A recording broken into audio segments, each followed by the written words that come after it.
Dave loves his sleep. Not that he's getting much. But because at Energia, we power all the street lights in Ireland, we're the power behind Dave's latest night drive that's helping little Amy nod off. Finally. And because we also power Dave's home, we're the power behind the warm welcome from his electric blanket when he gets back. If he gets back. Energia, the power behind your power. Okay, as you all know, Trimby and I are from opposite ends of the country, and we have spent most of our lives travelling the length and breadth of Ireland playing the wonderful game of rugby, whether it was minis in Coleraine or the Pat Lawler in Thomond Park or schools rugby in Cork or under-20s in UCD or Trinity, or getting your first taste of the Energia All-Ireland League on a gusty day in Galwegians. We've seen it. We've been there and we've done that. We've got the stew and we've got hammered by Buccaneers in the pissing rain with no one watching. We've done it, lads. We've had a freezing cold shower after a game in Dungannon on the darkest day of the year. We've done that. Forgot our gum shield for an under-10s game, so you got to use your mate's one because you don't understand how that works. We've done that. But guess what? We loved it. We firmly believe it's those experiences in grassroots rugby that laid the foundation for our love of the game, or in my case, like of the game. Not everyone can beat the All Blacks in a beautiful sunny day in Soldier Field in Chicago. Nah, give me a Tuesday night doing rucking drills in a 10-meter wide mud bath in Korean in February anytime. That's what it's all about, and that's what brings Shams together. Right you are, Andrew. Right you are. And so to celebrate this and the positivity a club can bring to its community, we have teamed up with Energia, who are the power behind Irish Rugby, Leinster and the Energia AAL. And we're going to bring you a new feature called The 4 Powered Provinces of Ireland, brought to you by Energia, who are Ireland's greenest energy supplier. Energia want to inject positive energy into rugby from the national and provincial teams right through to grassroots. So each week, we're going to put an Irish club under the spotlight and show the positive energy a club can have in the community and all of its members. Think Graham Norton's Red Chair, where someone gets to come in and tell the story about the positive energy from the club and how absolutely fabulous it is. And of course, any funny stories along the way will be most welcome. Most welcome. This week, we are delighted to say that we're focusing on UL Bohemians, and to do so, we are joined by UL Bo's Director of Rugby and former Munster scrum half, Mr. Cathal Sheridan.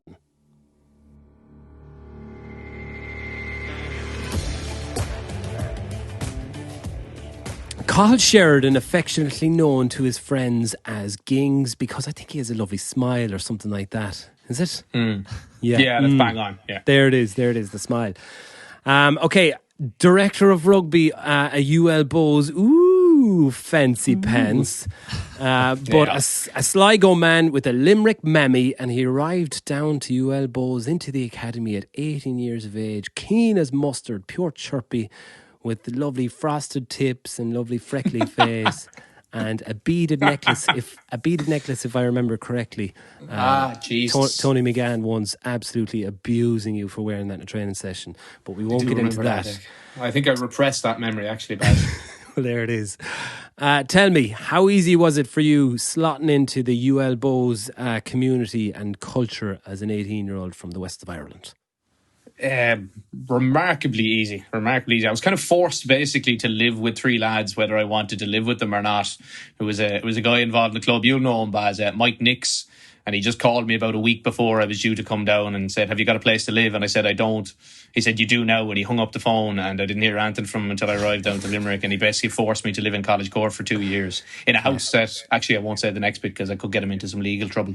But yeah, I think straight away, like, to be honest, you've kind of got like a ready-made support network and community around you. You've just got, everybody's like, you're playing 20s rugby at the time, and it's the most important thing in the world. Like, we'd play Shannon or Gary Owen or whoever it was at the weekend, and if you win, like, you go into town that night on the beer and you're convinced, like, the bouncers in Trinity rooms, know all about the game. You're a legend. You're a hero. I saw that box kick you did in the second half, man. That was class. In you go. You only need to pay £8 tonight rather than the 10. And it was just deadly, like, it was just class. You're basically getting like a almost like a professional setup, but you're getting all the best crack of the amateur side to things as well. And some of the people we had around, like I remember we had one guy, like our coaching setup was class. We had a guy named Noel Davis, and Noel was he was an excellent coach, but he's better with people. And I remember actually telling him one day that Noel, I thought we were Langers, we won the All Ireland, we were back on the bus on the way down. I told Noel that I thought he was the best coach I've ever had. And Noel was the most self-aware man of all time. He just went, "Now, Cathal, we both know that's not true." But he said, "I like to think that you were a very happy bunch of lads," and he was absolutely spot on. Everybody was very, very tight and connected, and it was class. Yeah, I remember that you had a serious group of players, and but it did, like, you're all best mates now, so that's 10 plus years ago, where you all came in under an under-20s team. A lot of lads who maybe, Dave Kilcoyne, who would have come up under the underage with Bowes and stuff like that, but there was a lot of lads who'd come together on that 20s team, whether they're going to college in Limerick or whatever, but you became a pretty tight group, and you're all, I presume, pretty tight now. Yeah, we are. And I remember we actually had a training session, or like a team meeting. We had team meetings that went on for hours sometimes. We had a flip chart that would just go on and on and on. But one time we had a team meeting, and there was a guy, Packy Durkin. He's still involved in the club. I think he's like the branch delegate from Munster. He still does the car parking facilities down in UL Bowes underage on a Sunday morning. Terrible job at it.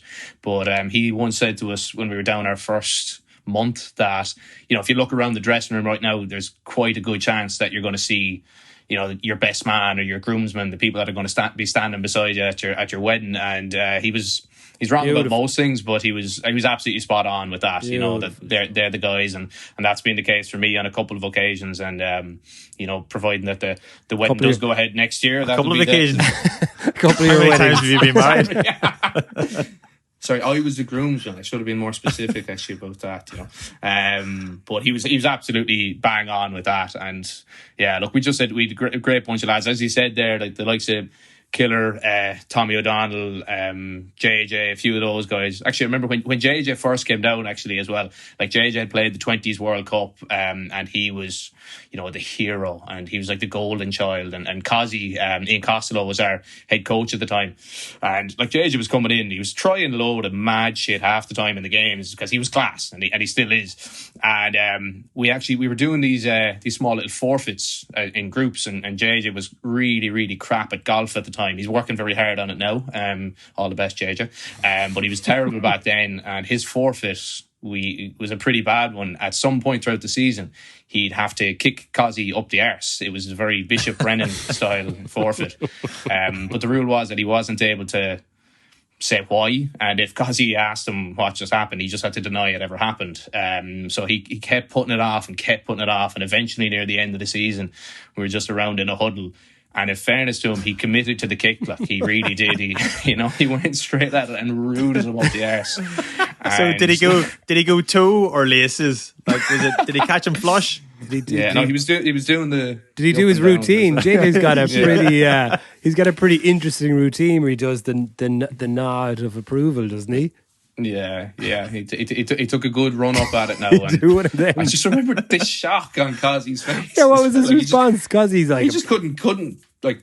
I don't even think he said anything. He just couldn't comprehend what had just happened, because it was so, like, it wasn't even. I think we might have lost the previous weekend, and I don't think the conversation that was going on at the time was a pretty positive one. I'd say everyone was just pissed off. But at the same time, JJ had been putting this thing off for so long that he just had to do it.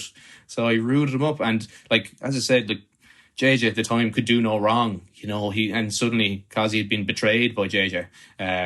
But it was interesting. This is the Graham Norton Red Share we're trying to do with this segment, and I think we might just hang up on people if they get a bit too weird, which is it's a shame. But I think you've Were you passed. just about to do it there, or Nah, you've passed. We'll give you that one. No. Pretty. I think there is an optimum level of weirdness, though. I think kicking your coach up the arse is weird enough, and to be encouraged. Borderline, like. Oh yeah, and to do it, fair play. Like, no one can ever question JJ's commitment ever. That's absolutely not. It was he went up a few notches in all our books at that stage. I'm sure. Okay, right. What COVID, obviously, crazy times for the Energia AIL, put on hold for a while, which is pretty difficult for everyone. How's it been for you? How are you getting through it? Not being able to train and play games. Yeah, we're doing okay.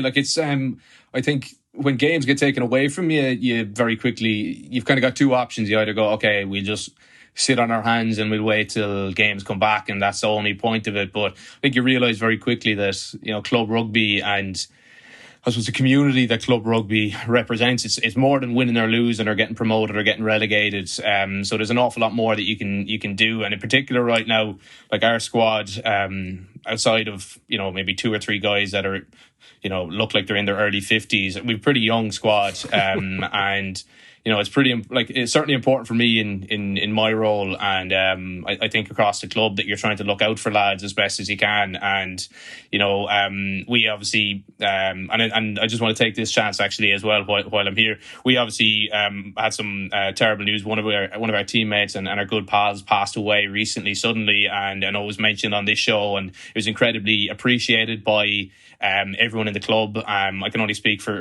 everyone in the club, and I know usually Barry is an incredibly arrogant and cocky man, but he probably is a little too bashful to mention this, that Doc was a huge fan of Hermitage Green.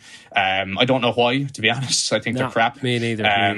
But he was a massive fan, and Barry sang at the funeral, and that was incredibly powerful, and just wanted to say thanks a million for that it was really, really important.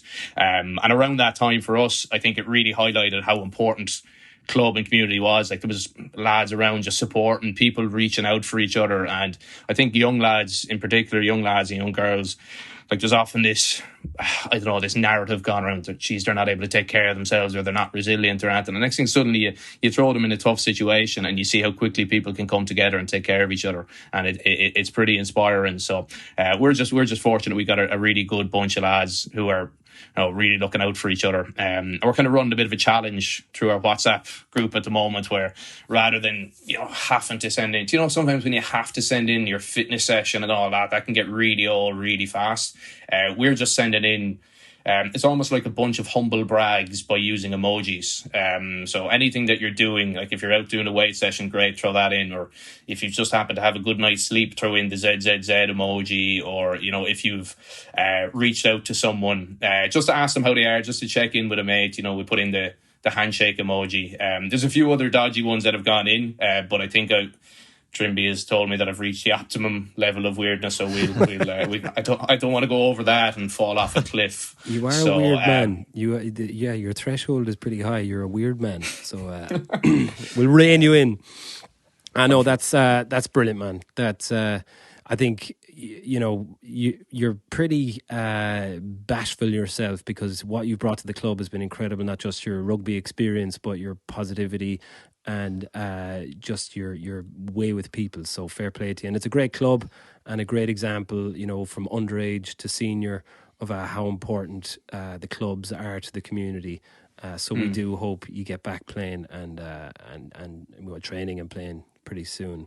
And we will. I'm looking forward to the day whenever we get you back on, when your world goes full circle and one of the youngsters kicks you up the arse.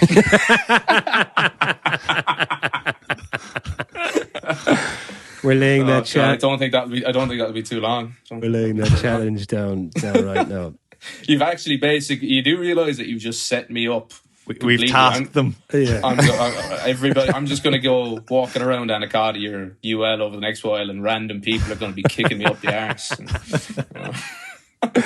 Trimby told me I could do it. Yeah, well deserved. All right, look, Cathal, thank you so much for coming on, and thanks for very kind words. It was an honour to play for David and for his family. So thank you for saying that. And yeah, you've been our first community of positivity for the Energia four powered provinces of Ireland. So thank you so much for coming on, and all the best. Nice one, man. Cheers, Cathal. Take it easy. Take care.